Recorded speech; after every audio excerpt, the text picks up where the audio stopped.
Hello. We have a new moon coming up on July 7th. It's very early in the morning here on the West Coast. It's at something like, I think, 12:14 a.m. Pacific time. So this new moon, I spoke about it a little bit in the last reading. This new moon actually, a new moon is always the beginning of a new cycle, a new emotional cycle, a new lunar cycle.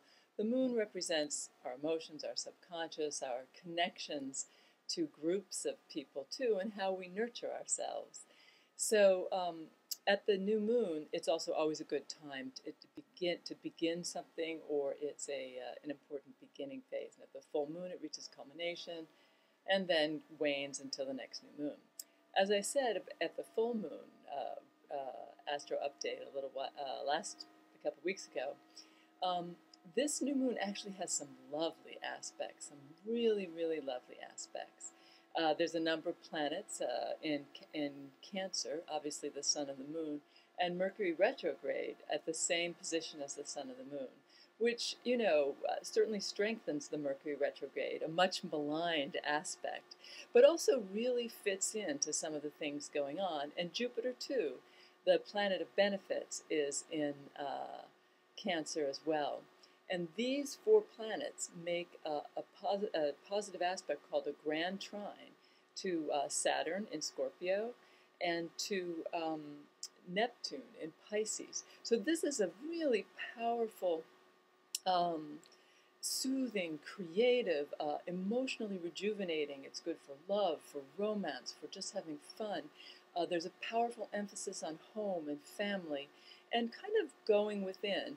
That's actually the best use of a Mercury retrograde. Mercury retrograde gets much maligned, but what it's really good for is, looking within and thinking about yourself and using your mental energy in a more internal, introspective way.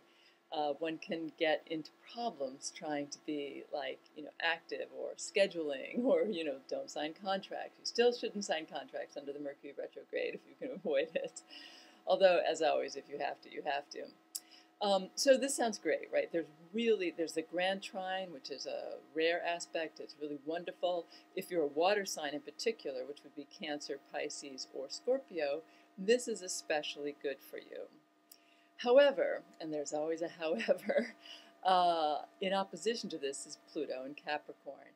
So, and it's making some stressful aspects. So what this means is that there's all this positive benefit coming through home and rest and introspection, creativity and spirituality too, and a kind of groundedness, a kind of, coming to a grounded place with all that spaciness and weirdness that's been in your life. However, you can't just relax into it. There's powerful work or public or social, professional demands, and they come out of the blue and they hit you upside the head, and they make it very, very, very difficult to actually enjoy or take advantage of these positive, more introspective and quiet aspects. And as I said, these are they are unpredictable and they're powerful. So so you can feel like you could be running in all directions and never get a chance to really enjoy these lovely aspects. Don't do that. That will be most difficult for Libras and for Capricorns and Aries. They are going to feel the most under the gun. And even some Cancers might as well. Like they just can't escape all of the stuff piling down on them. But this is a rare and lovely situation. It's a bit of a respite from all the difficulties that we've had.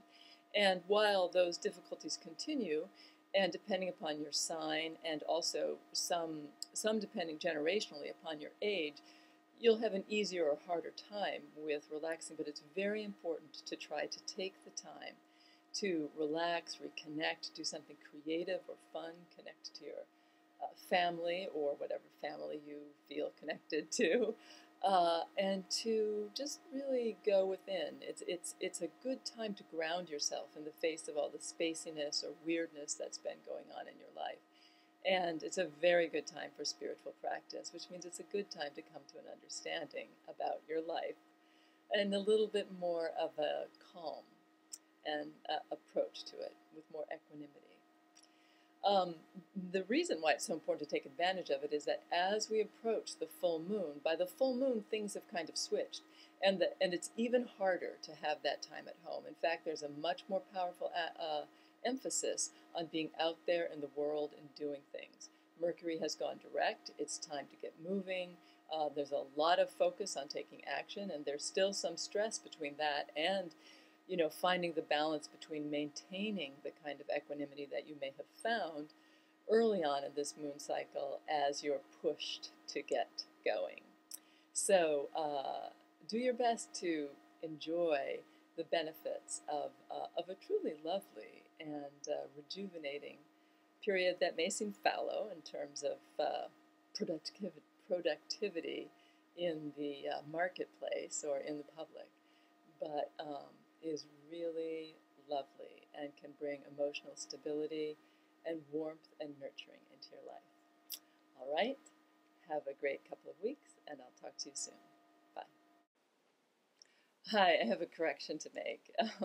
Actually, the new moon is not on the 7th. It's the month, the 7th. And the new moon is on July 8th at, again, around 12:14 in the morning Pacific time. And the upcoming full moon is also in July. It's in 2 weeks. It's on July 22nd, and the time of that one is 11:15 a.m. Pacific time. But the new moon, is on the 8th, not on the 7th. All right, talk to you soon. Bye.